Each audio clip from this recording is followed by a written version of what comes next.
Invite करूंगा माननीय अरविंद केजरीवाल जी, आप सबको संबोधित करेंगे।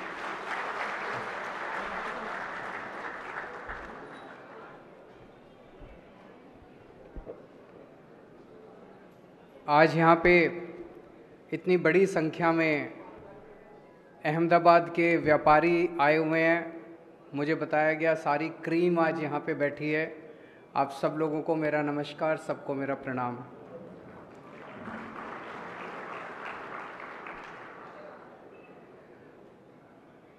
दोस्तों, एक तो मेरी आपसे शुरू करने के पहले निवेदन है कि इन लोगों ने मीडिया को बहुत डरा के रखा हुआ है। मीडिया को कहा हुआ है कि आम आदमी पार्टी को, केजरीवाल को, इनको बिल्कुल नहीं दिखाना। मीडिया वाले बहुत अच्छे हैं, वो दिखाना चाहते हैं क्योंकि हम अच्छी अच्छी बातें करते हैं। मीडिया वाले दिखाना चाहते हैं लेकिन वो बेचारे डरे हुए हैं। तो ये चुनाव हम सोशल मीडिया से जीतेंगे। मेरी आप सबसे विनती है कि जितने ज़्यादा से ज़्यादा लोग फ़ोन निकाल के इसकी रिकॉर्डिंग कर सकें और अपने अपने व्हाट्सएप ग्रुप में इसको शेयर कर लीजिए, ज़्यादा से ज़्यादा लोगों को इसको फैला दीजिए। मैं समझता हूँ कि जब जनता खड़ी हो जाएगी तो अपने आप बात फैलेगी। अभी जब मैं कल फ्लाइट में आ रहा था, मेरे बगल में अहमदाबाद के एक व्यापारी बैठे हुए थे, स्टॉक ब्रोकर हैं। मुझे देख के आश्चर्यचकित हो गए। बोले, सर सीएम के बगल में बैठा हूं मैं, मेरे भाग्य खुल गए। फिर बोले कि सर मुझे आपके साथ फोटो लेनी है। मैंने कहा ले लीजिए। फिर अचानक बोले कि नहीं, गड़बड़ हो जाएगी।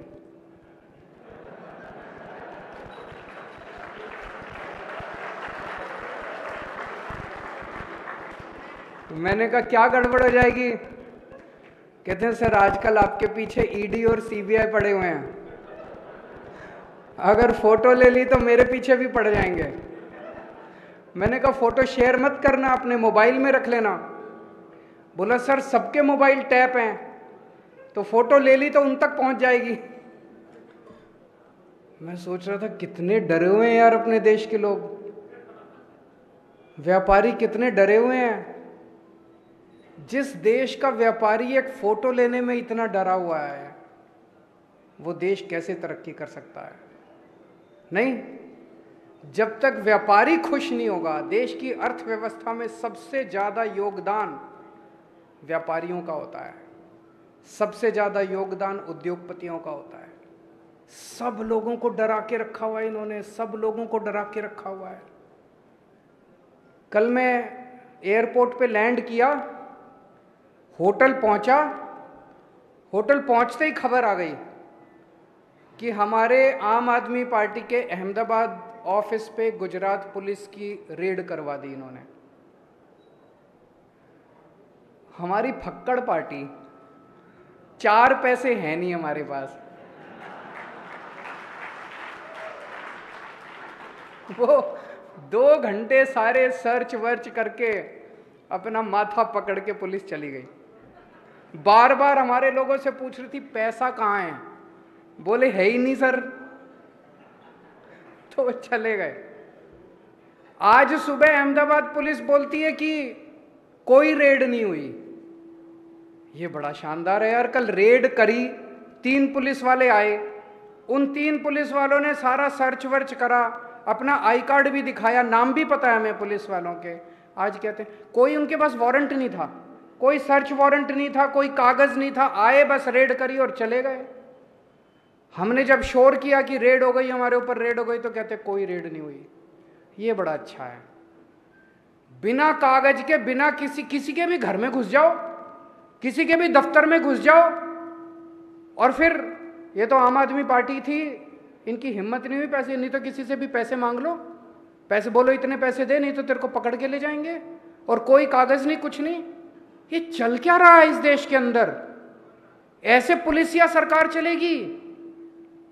आप लोगों से मैं पूछना चाहता हूं, यहां कितने ऐसे लोग हैं जिनके या तो खुद के ऊपर, या रिश्तेदार के ऊपर, या दोस्तों के ऊपर, या जान पहचान वालों के ऊपर, या तो इनकम टैक्स की रेड हुई हो, ईडी की रेड हुई हो, सीबीआई की रेड हुई हो? जरा हाथ खड़ा करके, डरने की जरूरत नहीं है, यहाँ पे हाथ खड़ा करके बताएं।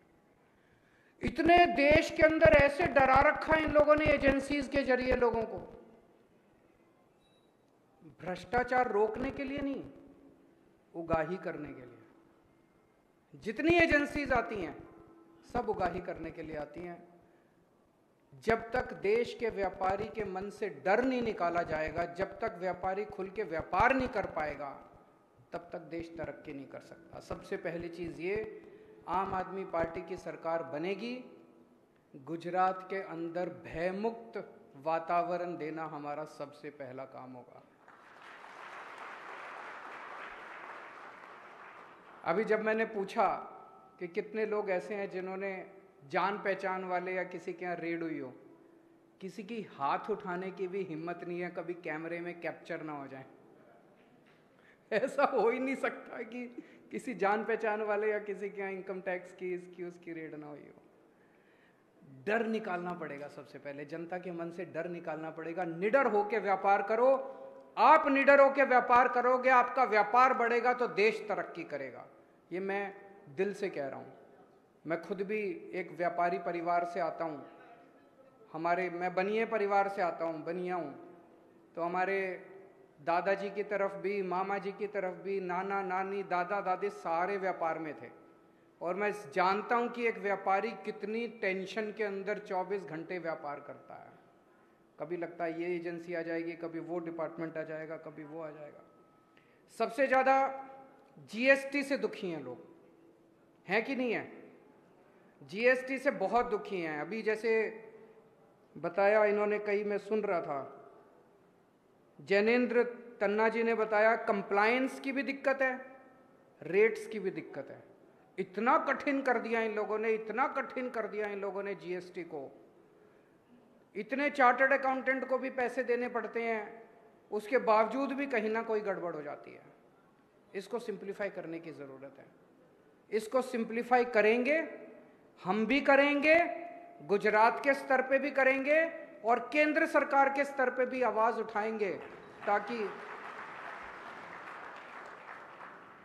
और अगर आप गुजरात में सरकार बना दोगे तो हमारे 3 सीएम हो जाएंगे। जब 3 सीएम मिलके केंद्र सरकार में आवाज उठाएंगे तो थोड़ी ताकत ज्यादा होगी। होगी कि नहीं होगी? हमारी सुनवाई भी ज्यादा होगी, हमारी सुनवाई भी ज्यादा होगी। तो ये जीएसटी को ठीक करने की जरूरत है, बहुत बड़े स्तर पे जीएसटी को ठीक कर, कंप्लायंस भी ठीक करने की जरूरत है, रेट्स भी ठीक करने की जरूरत है। अभी भाई साहब ने प्रश्न पूछा, तन्ना जी ने भी और उनके बगल में जो बैठे हैं उन्होंने भी, कि सुप्रीम कोर्ट का एक ऑर्डर आया है। सुप्रीम कोर्ट का ऑर्डर ये कहता है कि जीएसटी काउंसिल के अंदर जो निर्णय लिए जाते हैं वो बाध्य नहीं है राज्य सरकारों के ऊपर। ये बहुत बड़ी अपॉर्चुनिटी देता है, बहुत बड़ा अवसर पैदा करता है। अभी फ्रैंकली हमने इस ऑर्डर को अच्छे से स्टडी नहीं किया। इसके बहुत वाइड इम्प्लीकेशंस हैं, कॉन्स्टिट्यूशनल इम्प्लीकेशंस हैं, लीगल इम्प्लीकेशंस हैं, एडमिनिस्ट्रेटिव इम्प्लीकेशंस हैं। इसको हम स्टडी करेंगे। अगर अपॉर्चुनिटी खुलती है, मैं आज गुजरात के सभी व्यापारियों को आश्वासन दे के जाना चाहता हूं, आपके साथ बैठेंगे, जैसे आप कहेंगे जीएसटी की रिजीम गुजरात के अंदर वैसी ही होगी जैसा व्यापारी चाहेंगे, ना कि वैसी होगी जैसा एक्सटॉर्शन के हिसाब से।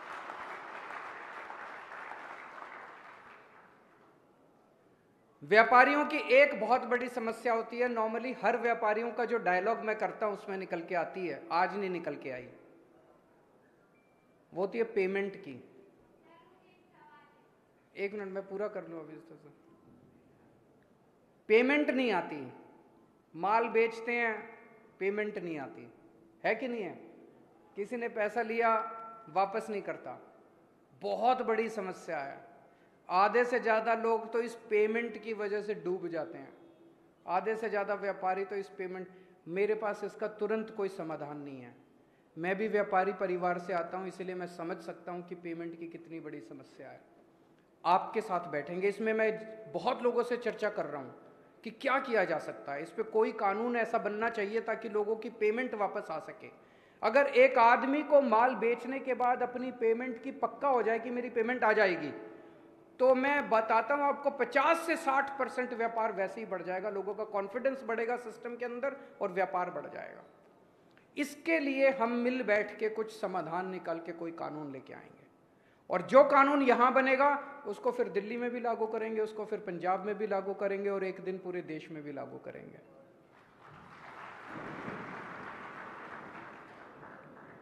एक वैट के और जीएसटी के बहुत सारे पुराने रिफंड पेंडिंग हैं। ये सरकारें जानबूझ के रखती हैं, जब सरकार का खर्चा नहीं चल रहा होता तो रिफंड रोक लेती हैं, और व्यापारी के पास बेचारे का कैश फ्लो रुक जाता है, और कैश फ्लो एक व्यापारी की जान होता है। तो हमारी सरकार बनेगी 6 महीने के अंदर जितने आपके पुराने रिफंड हैं सारे रिफंड आपको 6 महीने के अंदर, वैट के भी और जीएसटी के भी। वैट के पुराने बहुत सारे मामले चल रहे हैं, वैट तो खत्म हुए कितने साल हो गए, लेकिन पुराने केस पे केस चल।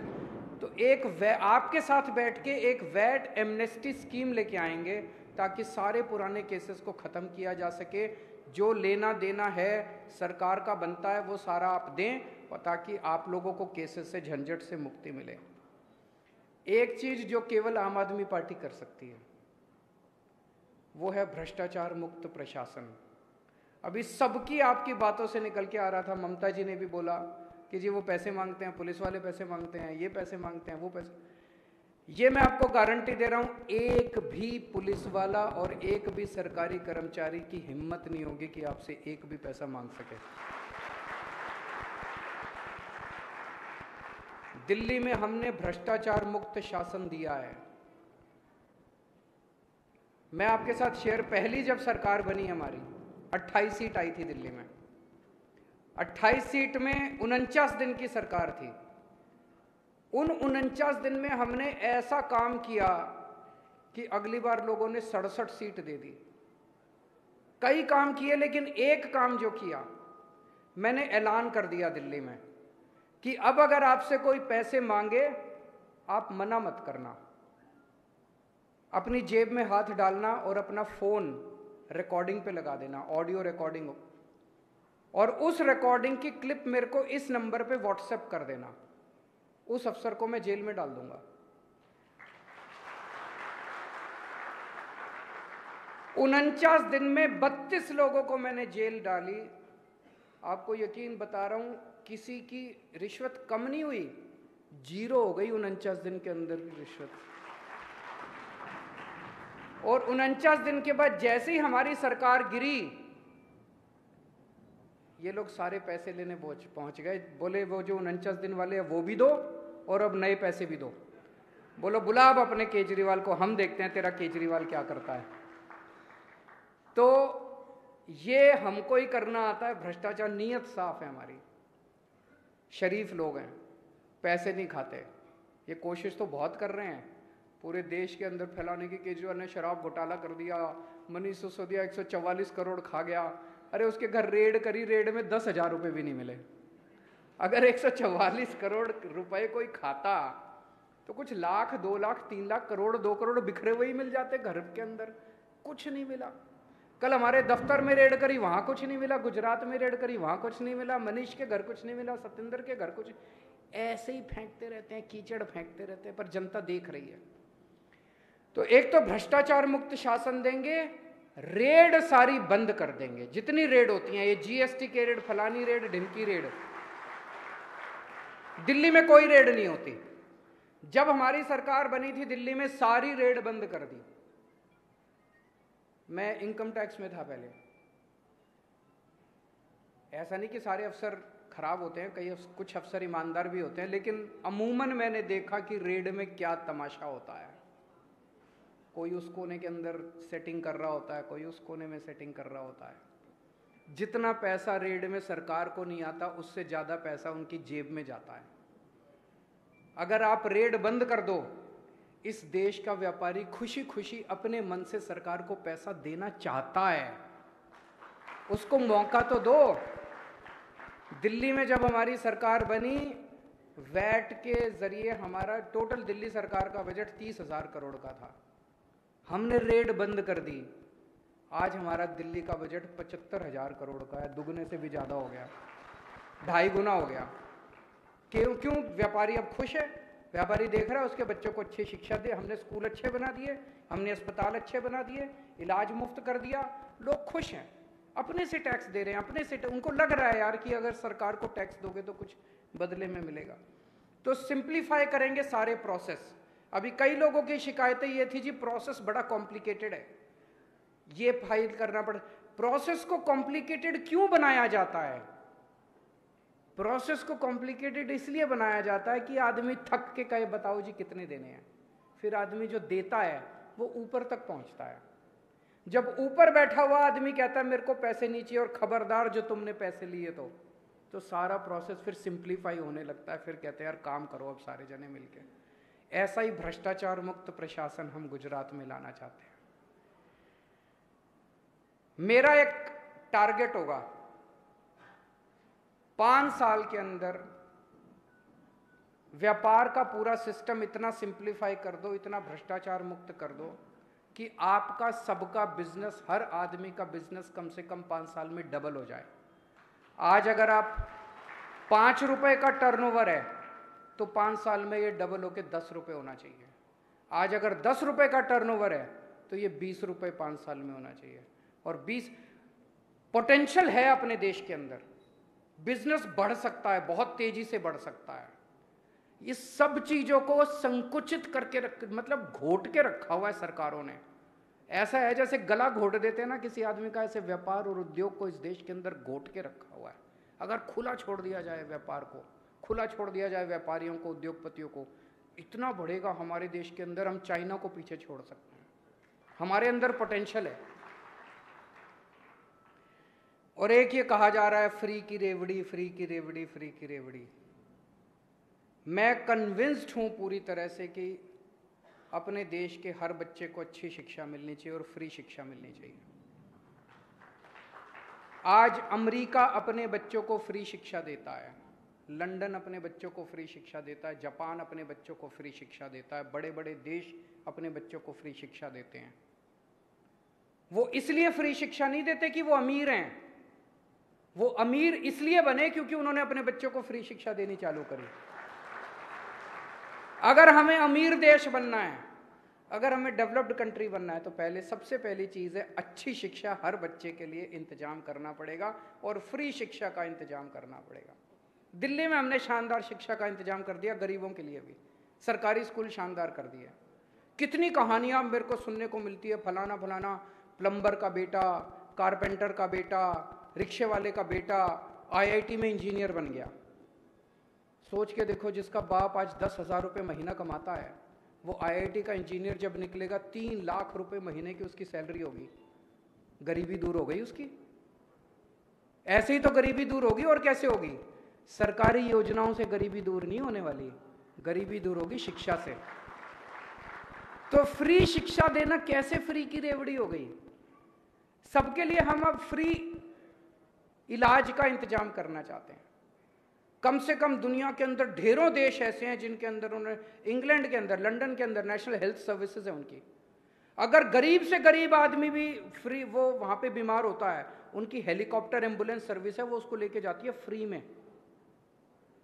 हमें भी करना चाहिए अपने सारे लोगों का फ्री में इंतजाम, क्यों नहीं करना चाहिए? और हमने दिल्ली में करके दिखाया। 2 करोड़ जनता है दिल्ली की, हर आदमी के लिए पूरा इलाज मुफ्त कर दिया हमने, दवाइयां भी, टेस्ट भी, ऑपरेशन भी, सब कुछ मुफ्त कर दिया। मैं इसको फ्री की रेवड़ी नहीं मानता। मुझे लगता है राष्ट्र निर्माण के लिए शिक्षा और स्वास्थ्य एक ऐसी चीज है जो सबके लिए हमें फ्री का इंतजाम, फिर हम फ्री का इंतजाम कर देंगे। हम जबरदस्ती नहीं कर रहे किसी से। किसी ने अपने बच्चे को प्राइवेट स्कूल में पढ़ाना पढ़ा ले, किसी ने प्राइवेट अस्पताल में इलाज कराना करा ले, पैसे दे के करा ले, लेकिन अच्छा शिक्षा, अच्छा इलाज सबके लिए फ्री में अवेलेबल होगा। जिसने लेना है ले, जिसने नहीं लेना है ना ले। मैं समझ सकता हूं कि आज माहौल इतना ज्यादा खराब है कि बहुत लोग, जैसे मैंने बताया, मेरे बगल में जो बैठा था वो बोला जी फोटो ले ली, उनको पता चल गया। तो आप में से बहुत सारे व्यापारी हैं, और व्यापारी बेचारा हमेशा डरा रहता है, इस सरकार से भी, उस सरकार से भी, इस डिपार्टमेंट से भी, उस डिपार्टमेंट से भी। मैं आप में से किसी को नहीं कहूँगा कि खुल के आओ सामने।